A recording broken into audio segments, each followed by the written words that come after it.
to the Milwaukee Show, and today we are talking about game number 4 of the Stanley Cup Finals, where, oh my good God, the Edmonton Oilers, with an 8-1 storm back, a nuclear device has been launched in Edmonton, and they blow up the Panthers. Oh my God. What an absolute, crazy game that this was. And this is the exact game that the Oilers needed and have been waiting for. Because this is the perfect game. This was the Oilers game to an epitome. This is what won the Colorado Avalanche the Stanley Cup. It's a game where offense is the best defense. When you shove the puck down the throat of the other team so much. And sure, the Panthers had 35 shots by the end of the game.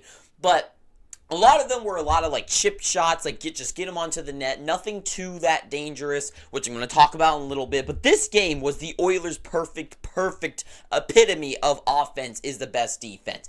Always shoving the puck down the other team's throat, giving them no good chances. Just turn the puck over, skate back down the other ice, keep it in the other half of the zone. When they get down the ice, you're flourishing them, you're getting on them, you're pressuring them, not really giving them those good-looking chances. Sure, the Oilers have their they show their big defensive flaws a lot of times this game, but they were able to overcome them because it's sure, they cough off the puck, give a good chance for Rodriguez to kind of just skate in and get a shot, but these aren't dangerous chances. The only true time they gave up a truly really bad chance was the Verhaeghe one in the first period, where Skinner makes the save that I get the fucking commentary wants you to believe is some amazing save. I would say that they just kind of shot it, and Skinner just made the easiest move over, and Verhaeghe shot it into him, but that's whatever. But overall, this game, the top guys, they finally get their points. Draisaitl getting points on the board. I think Hyman did too. McDavid scores his first Stanley Cup final goal ever.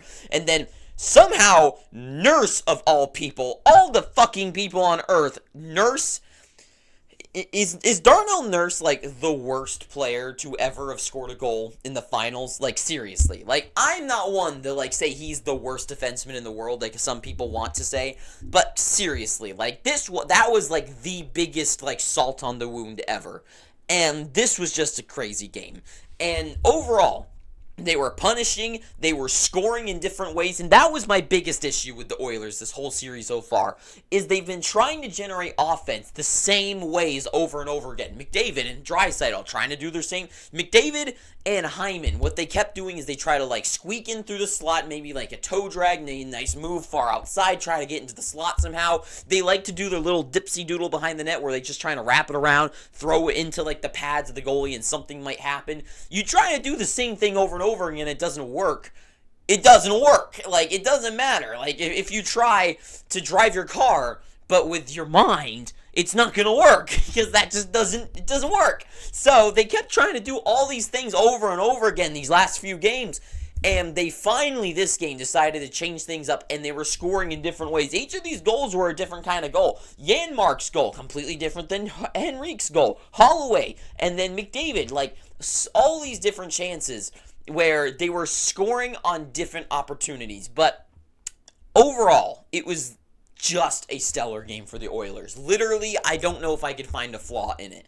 I don't know if I can find a flaw in any single point other than there's still consistent defensive issues, but the momentum and the pressure was going all for the Edmonton, that the Cats just really couldn't pounce on those chances. They definitely gave up a couple of opportunities that if this was a different game, I think the Panthers might have had the ability to score on them, but because this is one of ththose games where it's there's so much pressure and there's so much momentum and energy going Edmonton's way, especially in that loud ass barn, that the Cats just couldn't do anything about it. So they're stuck, and the Cats just could not get out of it. But I have to say, before Edmonton, as much as that arena seemed like they were ready to just start the parade already, let me remind you that this series is still 3-1. It is not even close. And the last time a team was able to come back from a 3-0 deficit in the finals, and I think it's the only time in the finals ever, was 82 years ago. And it's happened once. 82 years ago. And that was the Maple Leafs of all team. So you know that was the biggest fluke in the world. And I gotta say, you can clearly see that the timing on this seems perfect for Edmonton. For the Cats, they just went on a 6-game winning streak where they had to play super good defensively. As much as you want to say that the Oilers dominated game 1, you have to look at it from an actual hockey perspective where sure, the Oilers were able to keep the puck in the zone a lot of game 1, but they were doing a lot of good things in their own zone. They might not have been able to keep it out of their own defensive zone, but defensively they were playing a great game.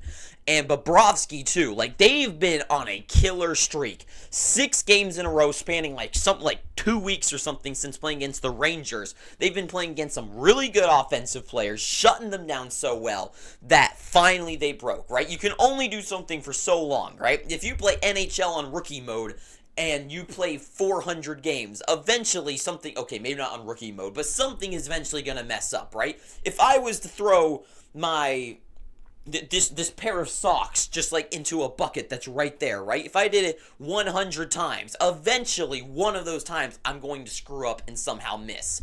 And that's just the timing on this seems perfect, that the Panthers were so perfect, have played so hard, so well for the last 6 games and Bobrovsky especially. Bobrovsky has been absolutely unreal. You can tell that this game is a fluke. 8-1 is not on purpose, right? This is not a good game for the Panthers. This is not a close game, right? This is not the game that we're going to get if this series goes 7 games for the rest of this series, right? It is not going to be a 7-1 victory each night for the Oilers till they win the Stanley Cup. That's just not going to happen. It's almost impossible because the Oilers, you're going to have a bad game eventually too, right? Everyone, all of my fucking comment sections, whenever I talk bad about one game where the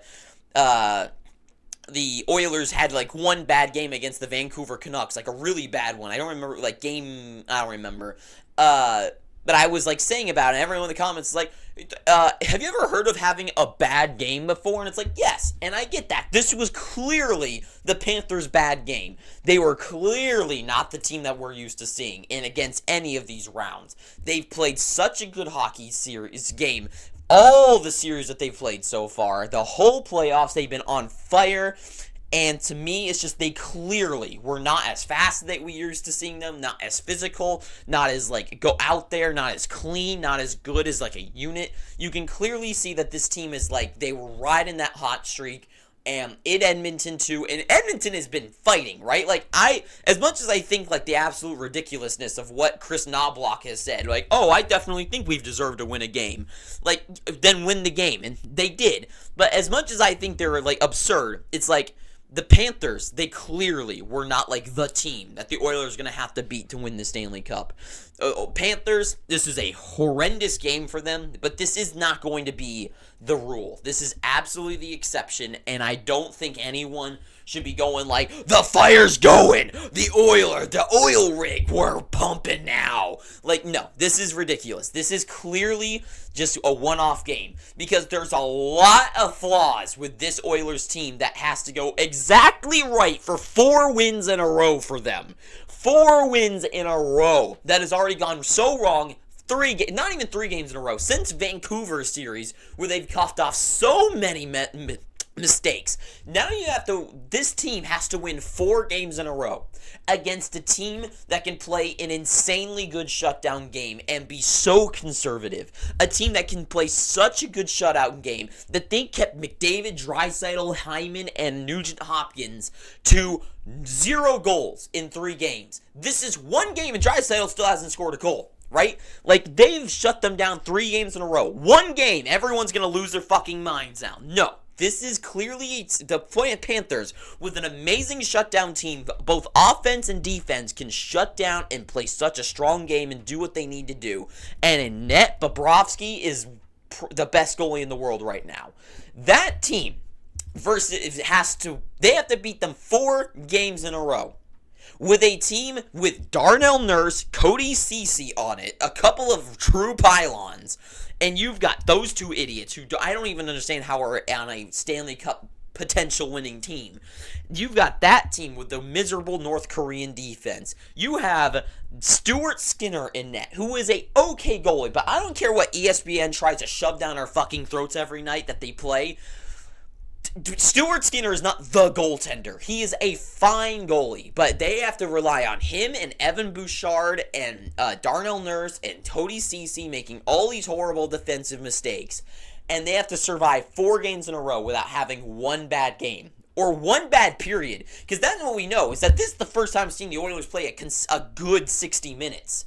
We know that's the Oilers' big problem, that they have a tough time playing a full game. Look at last game. Look at game 3, where they literally gave up for that second period. What if the Panthers have one good period? That's all they need. What if the Oilers don't show up for one period? They have to play a perfect 3 more games. What if one bad period for the Oilers goes and the Panthers score like they have their own big game, right? 4 goals. Let's say they score 4 goals in a period, right? Can the sure, the Oilers can overcome that, but can they overcome the defense of the Panthers without them creating costly chances that Verhaeghe scores on and they get that 5th goal so it ends 5-4? That's what has to happen. They have to play a perfect game. They cannot have one slip-up in any game. Look at this one, right? This clearly was a slip-up by the Panthers. Clearly, this is a bad game for the Cats. So to me, I said from game 1, before the series, actually, game 0, that the Panthers were going to take the series in 5 games. And that seems perfectly aligned right now.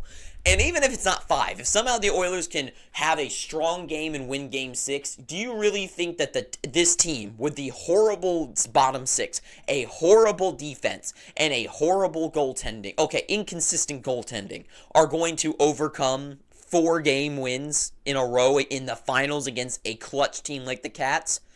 I don't either.